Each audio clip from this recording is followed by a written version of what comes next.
مدنی صاحب، قرآن و سنت کی روشنی میں مقام ابراہیم کے کیا فضائل ہیں، اس کی حقیقت کیا ہے اور اس کے فیوز و برکات کیا ہیں؟ بسم اللہ الرحمن الرحیم۔ مقام ابراہیم ہے کیا؟ بعض لوگ جنہوں نے عمرہ نہیں کیا ہوتا یا مکہ پاک کی زیارت نہیں کی ہوتی تو ان کے ذہن میں مکمل وہ خاکہ نہیں ہوتا کہ مقام ابراہیم کیا ہے، تو ان کے لیے بھی ہم عرض کرتے چلیں۔ مطاف میں کعبہ مشرفہ کا جہاں پر دروازہ ہے، کعبہ مشرفہ کے دروازے سے تھوڑا سا آگے چلیں تو آپ کے رائٹ سائیڈ پر جو ہے وہ سنہری کلر کا قبہ بنا ہوا ہے، اچھا، جس کے اندر جو ہے وہ موتی نما ایک فانوس ہے، اس کے اندر وہ پتھر ہے جس پر حضرت ابراہیم علیہ السلام کے قدم لگے ہوئے ہیں، اس کو مقام ابراہیم سبحان کہتے ہیں۔ اللہ سبحان اللہ۔ یہ مبارک پتھر یہ بھی جنت سے ہی آیا ہے، جس طریقے حجر اسود جنتی پتھر ہے تو یہ بھی جنتی پتھر ہے، اور اس کے اوپر حضرت ابراہیم علیہ السلام کے مبارک قدم آئے ہیں 3 بار۔ سب سے پہلے ان کے اوپر آپ نے جو قدم رکھے، آپ حضرت سارہ کو یہ کہہ کر آئے تھے کہ میں اپنے بیٹے سے ملاقات کر کے آتا ہوں مکہ پاک میں، اور یہ وعدہ بھی کیا کہ میں اپنی سواری پر ہی سوار رہوں گا اور ان سے مل کر ملاقات کر کے واپس آ جاؤں گا۔ تو آپ جیسے ہی مکہ پاک میں 2 دفعہ آپ اس طرح آئے تھے، پہلے آئے تو آپ کی جو بہو تھی انہوں نے کافی شکوہ شکایت کیا کہ تنگ دستی ہے، فلاں چیزیں ہیں، تو آپ نے کہا میرے بیٹے کو یہ پیغام دے دینا کہ تمہاری چوکھٹ ٹھیک نہیں ہے، اس کو تبدیل کر لو۔ اس کے بعد جب آپ آئے تو آپ نے اپنی بہو سے پوچھا کہ کیسے حالات ہیں، معاملات کیسے گزر رہے ہیں، تو انہوں نے کہا کہ اللہ کا بڑا شکر ہے، رب تعالیٰ نے ہمیں زمزم کے اوپر دسترس حاصل کی ہے، شوہر میرا یعنی جناب اسماعیل علیہ السلام وہ شکار کر کے آتے ہیں، کھانا بھی اچھا مل جاتا ہے، بہت پیارا ہے، تو بہت اچھی زندگی گزر رہی ہے۔ اور اس کے بعد کہا کہ حضور آپ اپنے قدم اس پتھر پر رکھیے تاکہ میں اس کو آپ کے قدموں پر پانی ڈال دوں اور قدموں کو دھو دوں۔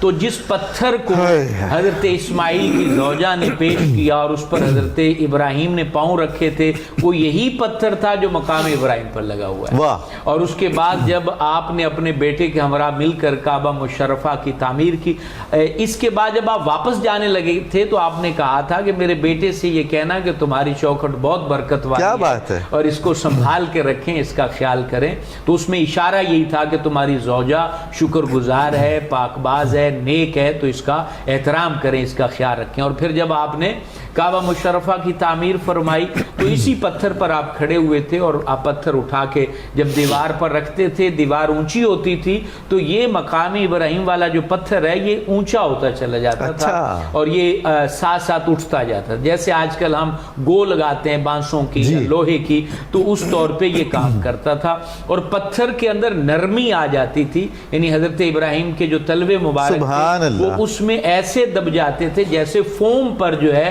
وہ پاؤں رکھیں تو وہ فوم اپنے اندر جگہ لے لیتا ہے۔ اور اس میں کچھ حقائق بھی تھے، قیامت تک آنے والے لوگوں کو یہ ظاہر کرنا تھا کہ جس پتھر پر حضرت ابراہیم قدم لگا دیں تو وہ پتھر بھی جنتی ہے اور اس کی زیارت کرنے والے بھی جنتی ہو جاتے ہیں اور خیر و برکت پا جاتے ہیں۔ تو یہ اشارہ تھا کہ جنت دراصل مقربین کے قدموں میں رکھی گئی ہے، اور مقربین کے قدموں کو چھوڑ کر اور انبیاء علیہ السلام کی محبت کو چھوڑ کر کوئی بھی بندہ جنت نہیں پا سکتا۔ تو اس طریقے یہاں حضرت ابراہیم علیہ السلام کے قدم نصب ہوئے۔ تیسری مرتبہ اس پتھر پر آپ نے قدم اس وقت رکھے جب اللہ تعالیٰ نے حکم دیا کہ تعمیر مکمل ہو گئی ہے، لہٰذا اب لوگوں کو مکہ کی جانب بلائیے۔ تو قرآن مجید فرقان حمید میں یہ ذکر موجود ہے، آپ نے جو لوگوں کو جبل ابی قبیس پر کھڑے ہوئے، جس پتھر پر آپ کھڑے تھے وہ پتھر بھی یہی تھا، اور آپ نے لوگوں کو آواز دی کہ لوگوں آؤ مکہ کا سفر کرو، حج کرو۔ تو فرمایا جس بندے نے بھی لبیک کہا وہ عالم ارواح میں بھی تھا تو اس نے لبیک کہا، اور کہا جتنی مرتبہ اس آواز پر لبیک کہا، جس روح نے جتنی مرتبہ حاضری وہ اتنی دفعہ مکہ معظمہ کا سفر کرے گا اور یہاں حاضری دے گا۔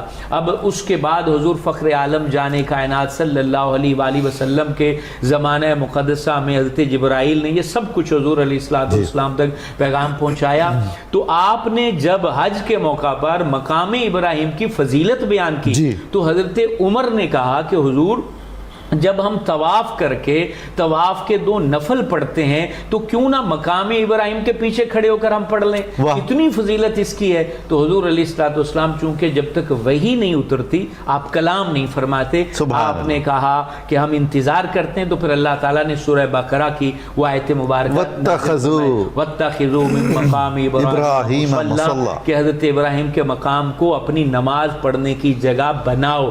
تو پھر یہ سنت قائم ہوئی. حضور علیہ الصلوۃ والسلام نے وہاں نفل پڑھے جو آپ طواف کے 7 چکر پورے کر کے اس کے بعد نفل آپ پڑھتے ہیں. ابھی تو بہرحال یہ ہے کہ وہ پورا ایریا مطاف میں مصروف ہوتا ہے, یعنی جب آپ کے 7 چکر مکمل ہوتے ہیں تو سنت یہ ہے کہ مقام ابراہیم کے پیچھے آپ نفل پڑھیں. لیکن اب بہت بڑا ایریا وہ زائرین کے ساتھ مطاف کرنے والوں کے ساتھ بھرا ہوتا ہے, لہذا وہاں نفل پڑھنے کی اب آپ کوشش نہیں کر سکتے کہ لوگوں کو بہت تنگی ہوگی. آپ دروازہ کعبہ کی بالکل سیدھ میں پیچھے چلے جاتے ہیں جتنا بھی اس کے قریب ہو سکے. ہاں اصل میں تو اب وہ بھی ایریا قریب ہی سمجھا جائے گا جہاں پر اب آپ نفل پڑھنے کا آپ کو راستہ اور جگہ دی جاتی ہے. تو اب آپ حضور علیہ الصلوۃ والسلام کی سنت کے وہ 2 نفل وہیں پڑھتے ہیں. تو مقام ابراہیم کی یہ فضیلت ہے, حجر اسود کی یہ فضیلت ہے کہ یہ اللہ کی نشانیوں میں سے نشانی ہے, اور جن آنکھوں نے ان کو دیکھا ہے وہ آنکھیں محشر کے میدان میں ان کے ہمراہ ہوں گی اور ان کے ساتھ جنت. ماشاءاللہ ماشاءاللہ.